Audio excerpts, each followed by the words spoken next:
Merdeka tuh.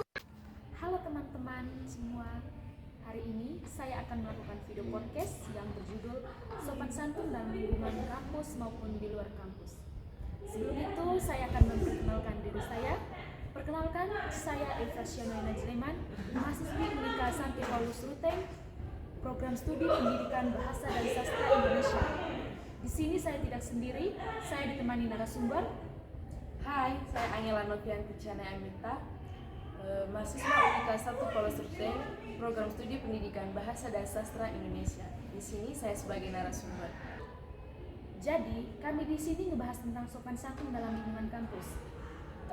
Sebelum itu, saya ingin bertanya dulu ke Novi. Novi, ini kesibukannya di rumah itu apa sih? Mungkin di kampus juga ada ekskul yang Novi ikut?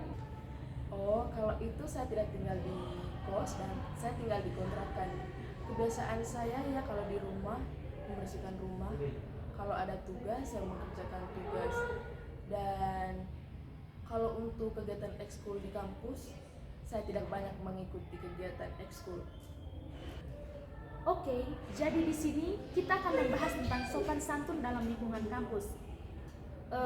Jadi aku mau tanya dulu ke Novi, sopan santun menurut Novi sendiri itu kayak gimana? Kalau menurut saya, sopan santun itu harus ditanamkan dari kecil. Karena menurut pengamatan saya sekarang, anak kecil yang omong kasar dan tidak menghargai orang yang lebih tua dari mereka. Sopan santun juga harus diterapkan dalam kehidupan bermasyarakat agar berinteraksi dengan baik kepada sesama. Ya, benar sekali. Karena sopan santun itu penting dalam diri seseorang. Jadi teman-teman, sopan santun itu sangat penting untuk kita dan sangat penting untuk diterapkan. Jadi, bertutur katalah dengan baik, berperilakulah dengan baik, dan juga cara berpakaian kita itu juga salah satu sopan santun. Jadi, saya ingin bertanya juga kepada Novi, apa-apa saja sih contoh-contoh sopan santun dalam lingkungan kampus ataupun di luar kampus? Kalau di dalam kampus, salah satu untuk kita menghargai dosen itu dengan kita mendengar apa yang disampaikan oleh dosen ketika mereka itu menjelaskan suatu materi.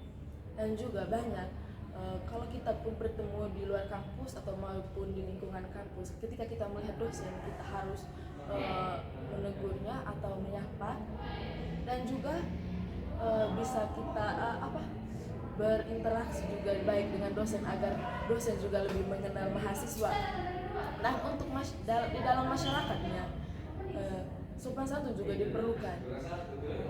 Adapun sopan santun dalam bermasyarakat, ketika kita bertemu dengan orang, kita harus menegur dan menyapanya. Setuju banget sih, apalagi di dalam kampus soal menghargai dosen itu sangat penting ya. Kalau pengalaman Novi sendiri ada tidak? Pengalaman saya, ketika dosen menjelaskan materi, banyak teman-teman yang tidak mendengarkan apa yang dijelaskan oleh dosen dan lebih memilih kesibukan mereka sendiri. Dan masih banyak teman-teman yang menggunakan bahasa yang tidak layak di lingkungan kampus.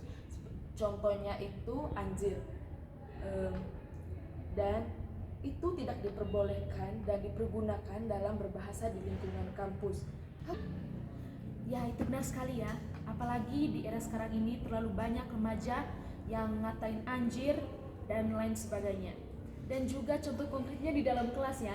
Di dalam kelas tuh terlalu banyak teman-teman yang membuat candaan yang selainnya tidak wajar. Dan juga terkadang mereka membuat lelucon yang padahal lelucon itu sangat tidak wajar. Menurut Novi sendiri, apa sih kendalanya? Menurut saya, kendalanya itu ada 3 faktor. Yang pertama, faktor lingkungan, dan yang kedua, faktor berteman, dan yang ketiga, faktor keluarga. Nah, itu benar sekali. Faktor pertemanan itu sangat penting dan sangat penting diperhatikan ya.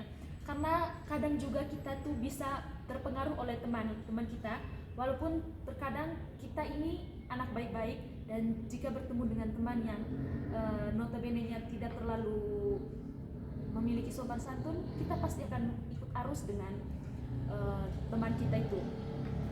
Oke, mungkin segitu dulu ya yang bisa kita obrolin. Terima kasih Kakak Novi yang sudah berkenan hadir di podcast kali ini. Terima kasih banyak atas waktu dan kesempatannya. Saya juga merasa senang karena saya telah memberikan dan membagikan pengalaman saya. Oke, sekian podcast kami hari ini. Sampai jumpa di lain waktu. Dadah.